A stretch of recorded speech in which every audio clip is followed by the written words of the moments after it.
Oh, well, the rule that I set myself for The Handmaid's Tale was that nothing goes in this that doesn't have a precedent somewhere in history or in real life right now. But are these whispers from history getting louder? In writing The Handmaid's Tale, Atwood had a writing rule that nothing she wrote could be wholly invented. Everything had to have a precedent somewhere in life, either in history or in the present. For example, while writing, she looked back at Hitler during the Second World War when he stole children from Poland to repopulate the Aryan race. So in the book, a similar theft of children happens in Gilead, where handmaids' children are taken to fill commanders' homes. Atwood's intention was never to write fantasy. She aimed to produce speculative fiction, where the line between fiction and reality is blurred. The Handmaid's Tale is in the same camp as George Orwell's 1984 and Aldous Huxley's Brave New World, and in fact, Orwell's title, 1984, was just a flip of the numbers of the year he wrote it, 1948. The world within wasn't imagined, but inspired by Stalin's Soviet Union. And The Handmaid's Tale has a similar point of convergence. It's firmly set in the real world. All the terrifying elements of Atwood's story have roots in human history. And what are those echoes of history, and where do we find them in Atwood's story? Let's start with the children.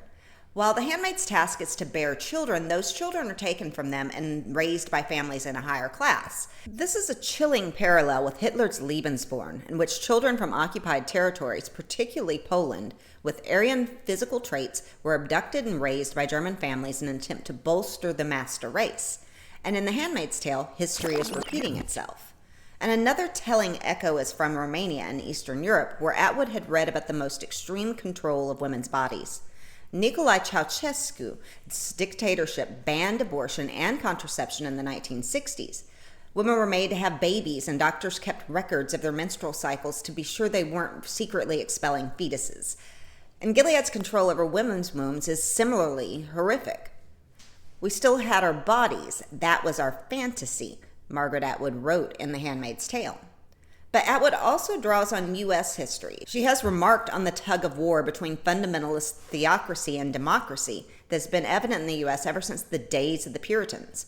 The Puritans, who fled to the U.S. to escape religious persecution, then turned upon their own converts, who were not sufficiently orthodox, to persecute Quakers instead.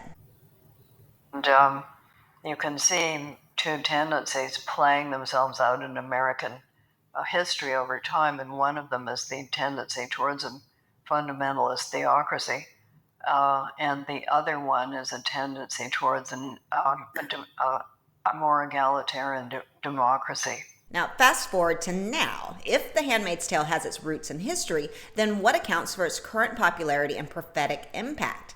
Put simply, history repeats itself. In 13th century Northern Europe, there were forced births. Now there's a push to ban abortions in all states, and the echoes of Gilead can be heard in these policies that limit women's autonomy over their own bodies. It's coming true in lumps. The future is already here to squash women's rights. Soon after Donald Trump's inauguration, when its TV adaptation first aired on Hulu, it was not read as a portent of what might have been. Here it comes, many said. Nothing has changed in the show's script between the election and the time it went to production, according to Atwood, but the world changed dramatically. Rather than, look what we avoided, a lot of people seem to be saying, is this coming? Speculative fiction might scare people, but that's not its true intention. Instead, speculative fiction is the literary equivalent of a magnifying glass held up to the present, flashed into the future to show us where things can go wrong. George Orwell did it to us in 1984, Aldous Huxley did it to us in Brave New World, and Margaret Atwood did it again in The Handmaid's Tale.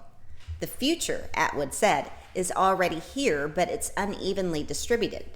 The future we're discussing isn't some possible utopia or dystopia. It's one that already exists, just spread around in the world. We see versions of Gilead in Hungary, but also in parts of certain states in the U.S. Not everywhere, but enough places to make you want to shudder. So what now? The logical answer is that we can still change things. The Handmaid's Tale is not a roadmap for what will come. It's a warning.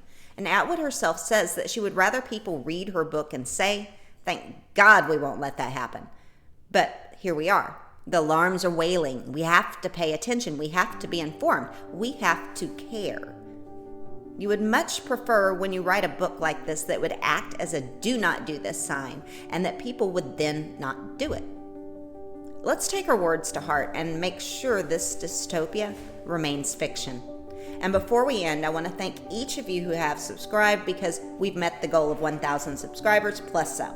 And I look forward to our future videos and interacting with you all in the comments. And take care.